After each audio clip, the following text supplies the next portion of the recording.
বন্ধুসকল জীৱনত কোন বেছি একুৰেট বাৰু কোন বেছি সঠিক বাৰু নেগেটিভ লোকসকল নে পজিটিভ লোকসকল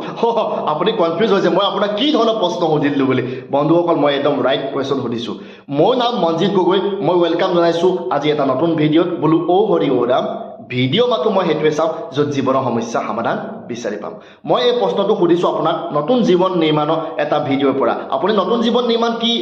ভিডিঅ' চাইছেনে মোৰ চেনেলত গৈ চাই লওক যদি চোৱা নাই আৰু বহুত ধৰণৰ ভাল ভাল ভিডিঅ' দিয়া আছে আপোনাৰ লাইফটো ডিজাইন কৰিবৰ কাৰণে হয় বন্ধুসকল আমি যদি চাবলৈ যাওঁ নেগেটিভ লোকসকল 60% বেছি একুৰেট হয় পজিটিভ লোকসকলতকৈ কিন্তু তথাপিও নেগেটিভ লোকসকল জীৱনত আগ নেবাঢ়ে কিয় ভাবিলেতো নহ'ব ন অকল ভাবি থাকিলে নহ'ব শুদ্ধটো একশ্যনটো ল'ব লাগিব আৰু পজিটিভ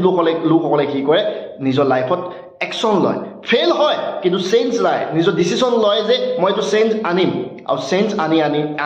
আনি তেখেতলোকে নিজৰ লাইফত ডিচিশ্যন লয় যে জীৱনত আগবাঢ়িম আৰু সেইটোকে কোৱা হয় একশ্যন ইজ পাৱাৰ